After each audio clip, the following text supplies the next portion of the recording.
थी उसी टाइम से लड़ाई चल रहा है। रघुवर जी के सरकार पहल सही नहीं किए, यहाँ तक कि पानी का बौछार कर देना, निर्वस्त्र महिलाओं को कर देना, जिसका कारण रहा कि कहीं न कहीं आने वाला मतदान के दिन में ये रसोइया लोग उनको उतारने का काम किए। हेमंत जी को सरकार को लाया गया है बहुत आशा और भरोसा के साथ। जोहार, नमस्कार। वेब समाचार में आपका स्वागत है। मैं हूं काजल मेहता। आज हम रांची राजधानी के ऐतिहासिक मैदान मोराबादी मैदान में फिर से पहुंचे हैं, जहां पे रसोइया संयोजिकाओं ने सड़क को जाम करके रखा है। मोराबादी की सड़क को जाम करके रखा है। वजह यह है कि इन लोगों की जो रोज़मर्रा की ज़िंदगी में फ़िलहाल 66 पैसा भत्ता मिल रहा है, लेकिन इनकी मांगे वो मैं नहीं बताऊंगी, इनकी मांगे वे खुद बताएंगे आखिर मांगे क्या है। इससे पहले भी इस प्रकार की धरना आयोजित की गई थी इन लोगों के द्वारा, जिसमें कि 500 रुपये बढ़ाया गया था। इन्हें अभी मंथली 2000 रुपये ही मिल रहे हैं। आइए जानते हैं कि उन 2000 रुपये में कैसे गुजारा हो रहा है और अब इनकी मांगे क्या है, क्योंकि 2000 रुपये जो होते हैं बहुत कम होते हैं। कई लोग एक दिन में 2000 रुपये का वैल्यू नहीं समझते। आइए इनसे जानते हैं। क्या नाम है चाची आपका? नहीं कहूँगी। क्या नाम है आपका? अनीता उरांव। यहाँ पे क्यों आए हैं आज? हम लोग का मांग लेने के लिए, हासिल करने के लिए। हाँ, क्या मांग है आपका? वही 15-16 सूत्री मांगे। अच्छा, तो एक आध आप बता पाएंगे क्या क्या है उसमें? जरूर बताइए ना। हमारे मांगी यह है कि हमारे मांगे एक दिन में जैसे पैसा मिलते हैं, क्या हम लोग उस पैसे से अपना घर परिवार चला सकते हैं? कोई भी अपना घर परिवार चला नहीं सकता है आज का इस घड़ी के माहौल पर कम पैसे में। तो इसीलिए हम लोग यहाँ आए हैं कि हम लोग का वही 15-16 सूत्री मांगे हैं।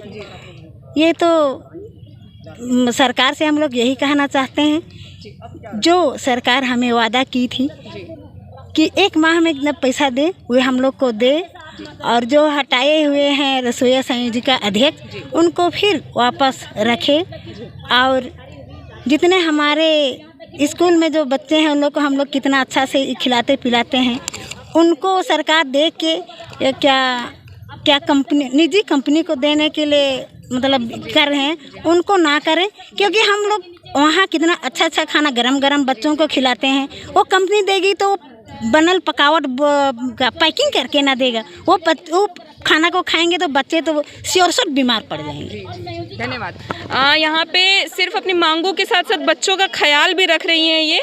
आइए और भी महिलाओं से बात करेंगे। काहे यहाँ पे आए हैं आज? हम लोग को 15 सूत्री मांग किया है। हम लोग को 15 सूत्री मांग हम लोग को सरकार हम लोग को दे, और हम लोग को घर परिवार चले। ये महंगाई में हम लोग का अभी कितना मिल रहा है? अभी तो हम लोग को फिलहाल में 2000 रुपये मिल रहा है। ये महंगाई के समय में 2000 से कुछ होता नहीं है। इतना हम लोग परेशान होते पर में भी सरकार हम लोग को बैठा के रखे हैं और कुछ हम लोग को देते नहीं हैं। हम लोग स्कूल में जल जाते हैं, हम लोग स्कूल में और कुछ हो जाता है तो इसके लिए कुछ देते नहीं हैं। इसलिए हम लोग को 15 सूत्री मांग है जो वो दिए। और दूसरा चीज़ है कि हम लोग को जो छूटा रसोइया संयोजिका उन लोग को वापस लिया जाए। इनकी मांगे 15 सूत्री मांगे हैं, जिसमें बहुत सारी बातें हैं। जो बच्चों के लिए स्कूल में खाना लाने की बात की गई है, जिसको प्राइवेट करने की बात कही जा रही है। तो कहीं ना कहीं ये संयोजिकाएं इस बात का भी विरोध कर रही हैं कि बच्चों को जो ये ताज़ा खाना, फ्रेश खाना बना के दे रही है, वो उन कंपनियों से बच्चों को मिल पाना मुश्किल है। और इसी के साथ इस कड़कते धूप में सभी महिलाएं बैठी हुई हैं यहाँ पे। अब देखते हैं कि क्या होता है, और आइए बात करते हैं। यहाँ पे और भी महिलाएं हैं, इन लोगों से बात करके और भी जानकारी कलेक्ट करने की कोशिश करते हैं। और इस वक्त मेरे साथ जुड़े हैं इस संघ के प्रदेश महासचिव। आइए इनसे जानते हैं कि पूरा मसला क्या है, पूरे क्लैरिटी के साथ, और आगे अब इन लोगों का क्या फैसला होने वाला है। जी, अपना परिचय दे दीजिएगा। मेरा नाम प्रेमनाथ विश्वकर्मा हुआ। झारखंड प्रदेश विद्यालय रसोइया संयोजिका अध्यक्ष संघ का मैं प्रदेश महासचिव हूँ। और आज जो यहाँ पे हो रहा है, सब लोग आप लोग बैठे हुए हैं, इस धूप में बैठे हुए हैं, मसला क्या है पूरा? देखिए, ये बहुत पूर्व से ही लड़ाई चलता आ रहा है। क्योंकि 15 सूत्री मांगों को लेकर के ये बीजेपी गवर्नमेंट जब थी, रघुवर जी का सरकार थी, उसी टाइम से लड़ाई चल रहा है। लेकिन रघुवर जी के सरकार पहल सही नहीं किए, और सही से इन लोग को मांग नहीं दिए। यहाँ तक कि पानी का बौछार कर देना, निर्वस्त्र महिलाओं को कर देना, उनकी मांगों पर खड़ा नहीं उतरना, जिसका कारण रहा कि कहीं न कहीं आने वाला मतदान के दिन में ये रसोइया लोग उनको उतारने का काम किए। आज हेमंत जी को सरकार को लाया गया है बहुत आशा और भरोसा के साथ, तो इन्होंने तो मान लिए कि ये इसके पूर्व में जब हेमंत जी का सरकार था तो 1000 रुपया इन्होंने मानदेय बढ़ा के गए थे, लेकिन वो 500 रुपया बीजेपी के कार्यकाल में मिला नीरज यादव के माध्यम से, और इनके माध्यम से बैठते बैठते 500 रुपया मिला। तो ये टोटल मिला के 2000 रुपया प्रत्येक माह का हुआ, वो मात्र सिर्फ रसोइया के लिए हुआ। लेकिन संजू जी का फ्री में आज तक 17 साल से काम करती आ रही हैं।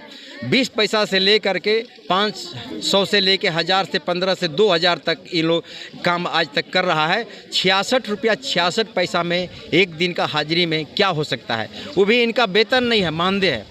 मानदेय का मतलब कुछ केंद्र सरकार देती है तो कुछ राज्य सरकार देती है। तो ये मांग करके देने वाली प्रथा को हम लोग चाहते हैं ये सदा के लिए ख़त्म हो जाए और अस्थायीकरण करके इनको वेतन भोगी बनाया जाए और अध्यक्ष संजय जी का रसोइया सारे लोग को परमानेंट किया जाए, और ताकि दैनिक मजदूरी जैसे केरला में 400 रुपया प्रत्येक दिन का हाजिरी वहाँ दिया जा रहा है, तो 400 रुपया प्रत्येक दिन का हाजिरी दिया जा रहा है। तो झारखंड तो भारत देश का ही एक अंग है, तो यहाँ भी दिया जाए या पूरे देश में किया जाए इस मामला को। तो इस तरह का नहीं हो पा रहा है, चूँकि हम लोग बार बार कह रहे हैं सरकार दूसरा नंबर में है कि पूर्व की सरकार के रीजन में 14,000 स्कूल मर्ज कर दिया गया, एक स्कूल एक दूसरे स्कूल में मर्ज कर दिया गया, और अभी है एक एक स्कूल में 4-4 5-5 मतलब टीचर 10-10 टीचर दे दिया गया है, जो कि उनका स्कूल नहीं रहने के चलते उनको आपस में समाहित किया गया है। तो हमारा कहना है कि जो 14,000 विद्यालय जो मर्ज किया गया उसको यदि चालू कर दिया जाएगा। दूसरा नंबर में है कि ये रसोइया काम करती है 9 बजे से लेकर के 3 बजे तक, तो 3 बजे के बाद ये रसोइया संजय जी का अध्यक्ष जाएंगे कहाँ? चूँकि तीनों का भोजन में अच्छा रोल है, चूँकि अध्यक्ष मॉनिटरिंग करते हैं तो संजय जी का राशन पत्र निकाल के देती है, साग सब्जी सब पूरा करती हैं। तो बताइए कि आखिर 2 बजे बाद 3 बजे के बाद कहाँ जाएंगे? तो मेरा कहने का मतलब न्यूनतम मजदूरी से यदि जोड़ दिया जाएगा तो इनको भी काम करने में सुविधा मिलेगा और एक जिम्मेवार होंगे। अभी बहुत से ऐसे रसोइया अध्यक्ष और संजय जी का है जो जेल में भी भेजा गया उनको। क्यों भेजा गया जेल? इसलिए भेजा गया कि जैसे कहीं आप सुने होंगे मीडिया के माध्यम से या जो भी हो कि बच्चे को कहीं छिपकली निकल जा रहा है तो कहीं पॉइजन ये हो जा रहा है फला, जबकि ये साजिश के तहत किया जाता था। ये राजनीतिकरण है। ये चापाकल में आपको पोटली में जहर डाल करके घुसेड़ करके वो जल को दूषित कर दिया जाता था और तब जाके बच्चे बीमार पड़ जाते थे। वो रसोइया संजय जी का अध्यक्षों पर आफत आता था, जिसके चलते और जिम्मेवारी है कि चूंकि उनको देना है सारा सामान को, थोड़ा मोड़ा भी जल्दी गलती हुआ तो वो जेल जा सकते हैं, लेकिन न्यूनतम मजदूरी उनको लेने का अधिकार नहीं है। इस प्रकार से दूसरा नंबर में पूर्व सरकार में जो हम लोग जो आंदोलन कर रहे थे अपने हक अधिकार के लिए, उसमें हम 3 आदमी पर केस किया गया, एक अजीत प्रजापति पर, एक अनीता जी पर और एक मैं प्रेमनाथ विश्वकर्मा हूँ मेरे ऊपर, जबकि बिल्कुल अनलीगल है। चूँकि उस आंदोलन में हम लोग उस प्रकार से जिस प्रकार से आरोप प्रत्यारोप 12 धारा लगाया गया है बिल्कुल गलत है। हम लोग सरकार से ये भी निवेदन किए हैं कि आप उसको तुरंत का तुरंत वापस लीजिए केस को और ख़त्म कीजिए, क्योंकि ये गरीब गुरबा पर लाठी चला करके और इनको सजा दे करके क्या होगा? क्योंकि आप नेतृत्व को कुचलना चाहते हैं। नेतृत्व को कुचलने का मतलब है कि इन गरीबों का आवाज़ को बंद करना। तो हमारा कहना है अंग्रेज तो चला गया, लेकिन अंग्रेजियत जो बच रहा है इसको ख़त्म किया जाए। देश आज़ाद है, गांधी जी ने आज़ाद कराया, आज़ादी को पाने दीजिए और सही सही न्यूनतम मजदूरी से जोड़ दीजिए। आप पिछली सरकार से आप लड़ाई कर रहे हैं, पिछली सरकार गए हुए अब 1.5 साल हो गए हैं, हेमंत की सरकार आ गई है झारखंड में, तो अब क्या लगता है आपको, आप लोग का इस तरीके से धरना देना या फिर अगला कदम क्या होगा अगर नहीं मान्यता दी जाती, नहीं माना जाता? देखिए, इसीलिए तो हम लोग सने सने चल रहे हैं ना। अभी हम चाहते तो पुलिस प्रशासन से भिड़ सकते थे, ज़बरदस्ती करके हम सीएम आवास जा सकते थे, राजभवन जा सकते थे, लेकिन मेरा एक ही चीज़ कहना है कि हम अनुशासन प्रिय हैं। हम लोग गांधी जी को सिस्टम को मानते हैं कि आप अगर रोक दिए हैं तो हम अपने जगह पर खड़े हैं, लेकिन आपको भी समझना है कि आखिर इनका नियम के संगत कैसे इनको मिलेगा, है ना। हम तो कह रहे हैं कि 5 आदमी या 8 आदमी का प्रतिनिधि हमको सचिवालय में भेंट करवा दीजिए सचिव से, या नहीं तो कोई ऐसे व्यक्ति से मिलवा दीजिए जिनसे वार्ता हो जाए। अभी अभी पता चलता है मुख्यमंत्री महोदय यहाँ पर नहीं है, तो हम चाहते हैं उनके प्रतिनिधि तो हैं, तो उनसे वार्ता करवाइए, है ना। हमारे लोग कुछ राजभवन में हैं, कुछ लोग यहाँ हैं, रोक दिया गया था, हम यहाँ पर हैं। हमारे अभी अध्यक्ष जी गए हैं राजभवन में, वहाँ वार्तालाप करके आएंगे, उसके बाद हम ज्ञापन सौंपने का काम करेंगे। तो ये सब बहुत बड़ी बात है। अब है 5 लाख रुपये का निःशुल्क बीमा इन लोगों को होना चाहिए, वस्त्र साल में 2 वस्त्र, और साया साड़ी ब्लाउज जो होता है, एप्रॉन टोपी इसलिए कि बाल टूट करके खाना में नहीं जाए, क्योंकि कैप रहेगा तो बाल बंधा रहेगा, बाल टूट करके खाना में नहीं जाएगा। एप्रॉन रहेगा तो सुरक्षित रहेंगे, किसी तरह जलने उलने का ये नहीं रहेगा। तो ये सब मांगे हैं, जायज़ मांगे हैं, कोई नाजायज़ नहीं है। इसलिए इन मांगों के लिए आप लोग चैनल के माध्यम से सरकार को समझाइए। मैं पुनः 500 रुपया बढ़ाने के लिए हेमंत जी को मैं धन्यवाद करना चाहता हूं, लेकिन धन्यवाद उस पर भी करना चाहता हूं कि आप जल्दी पहल करके इन गरीबों को मांग को पूरा कीजिए, ताकि आपकी जय जयकार हो और पूर्व सरकार की तरह आप नहीं करें। गुलामी प्रथा चला गया है, गुलामी को लाने का प्रयास नहीं करें। धन्यवाद। सारी बातों को सुन के ये साफ साफ नज़र आता है कि ये रघुवर राज के वक्त से लड़ाई लड़ते आ रहे हैं अपने हक की, और अब तक इन लोगों को उस लड़ाई में सफलता नहीं मिली है। हेमंत सरकार आ गया, हेमंत राज आ गया, लेकिन अब तक सफलता नहीं मिल पाई है। अब देखने वाली बात होगी कि इन लोगों के साथ किस तरह का व्यवहार किया जाता है, इन लोगों की बातों को माना जाता है, या फिर इसी तरीके से ये लोग भी इन्हीं सब परेशानियों का सामना करते रहेंगे। जुड़े रहिए वेब समाचार के साथ। मैं काजल, नमस्कार।